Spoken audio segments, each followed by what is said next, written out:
Um mistério que já dura 35 anos. Onde está o advogado e professor João Leonardo da Silva Rocha?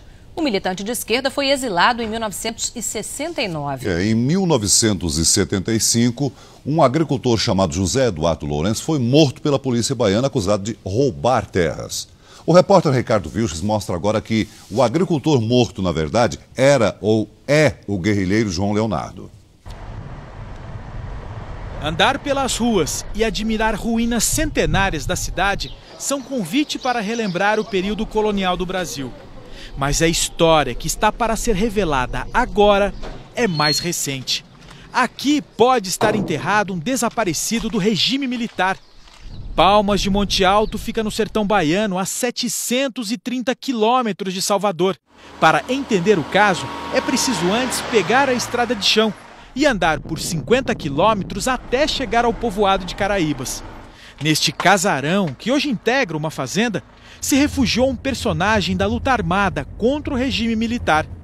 João Leonardo da Silva Rocha é o homem que aparece agachado, de branco e usando bigode.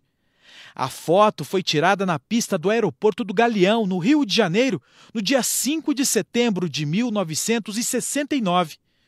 João Leonardo usa um paletó para esconder as algemas.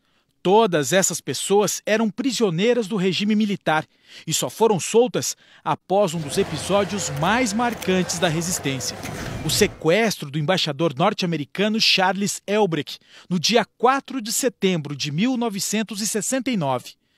O embaixador foi levado por outros militantes, os do MR8, o Movimento Revolucionário 8 de Outubro, e da ALN, a Aliança de Libertação Nacional. Charles Elbrecht passou 2 dias nas mãos dos guerrilheiros e foi trocado por 15 presos políticos. O ex-ministro José Dirceu era um deles. Muitos aqui não se conheciam e todos foram banidos do país. Com 20 anos, João Leonardo foi indiciado pela primeira vez no DOPS, o Departamento de Ordem Política e Social de São Paulo.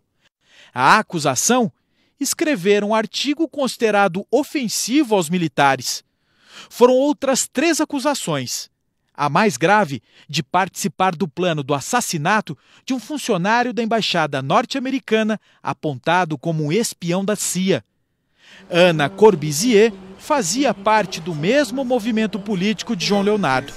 A amiga conta que ele não era um militante do tipo teórico, mas sim de ação. Teve assalto a banco, teve assalto ao trem pagador.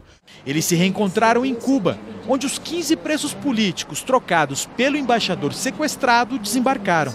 Para ela, esse grupo ficou marcado pelos militares. Existia um documento dos militares dizendo que todos nós que tínhamos passado por Cuba, feito treinamento, deveríamos ser mortos porque a gente acreditava no socialismo e não tinha jeito, não ia voltar nunca atrás. Ana relata que as convicções políticas do amigo o fizeram ignorar o perigo e voltar ao país. Ele ficou o tempo todo em Pernambuco. Ele só saiu de Pernambuco porque avisaram ele que existia alguma informação sobre ele.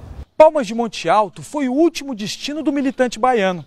Professor de latim e estudante de direito em São Paulo, aqui era praticamente um anônimo. Adotou um nome falso, o de José Eduardo Lourenço, e assim acabou enterrado no cemitério da cidade. A morte de Careca, como era conhecido, virou lenda que ainda hoje pais contam para os filhos. Dona Maria Lita tinha 20 anos na época, quando ficou sabendo que um forasteiro trocou tiros com a polícia e matou um tenente da PM. Para ela e para os outros moradores da região, o confronto que aconteceu em novembro de 1975 no Casarão era uma disputa por terras, sem relação com a repressão política. A polícia foi corrigir para ver que se tinha pistoleiro lá, porque o povo falava que era pistoleiro, estava lá para matar o povo da Caraíba. Disse que era para matar as pessoas donas dos terrenos. Encontramos o marido dela na estrada, de volta para casa. Foi ele que então, com 19 anos, guiou a polícia até onde estava o militante político, conhecido como Careca e que morava com outros 2 homens. Zapearam, quando eles zapearam, já foi recebendo tiro. Ah, mas lá tinha uma mouse, o Careca estava com uma mouse. O que é isso? Uma mouse, uma bichinha desse tamanho assim. Ele estava com ela na mão e tinha outro pente ela carregada e outro pente na mão. Ele morreu com o peito na mão. O exame de balística revela que José Eduardo morreu de hemorragia, provocada por 2 tiros de escopeta na perna. O tenente Oscar Pereira da Silva levou 3 tiros. Atirou nele, um na boca, um assim dentro da boca, outro assim, outro na ponta do nariz. Um fato que ajudou a aumentar a má reputação do forasteiro. Eles falavam aí, ele na boca dele, falava, esse tá aí é jagunço. Ele tá aí como um jagunço. Esse salário é assim, né? O caso nunca foi esclarecido. Oficialmente, foi encerrado sem comprovar se João Leonardo era pistoleiro. Páginas dos inquéritos policiais sumiram. A anotação diz que foram extraídas as folhas de número 109 a 114 do processo. O coordenador do Movimento de Desaparecidos Políticos estuda há anos a trajetória do ex-preso militante.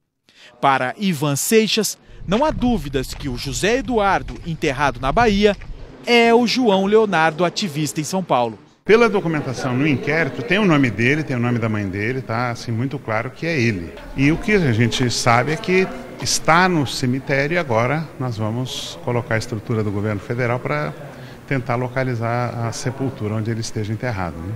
E amanhã você vai conhecer o militar que comandou a operação, que provocou a morte do militante João Leonardo. Foi enterrado lá. Foi enterrado lá mesmo. Foi lá. E a versão do capitão para o que aconteceu no episódio, que também deixou um tenente morto. O sargento gritou lá no fundo ainda. Mataram o tenente.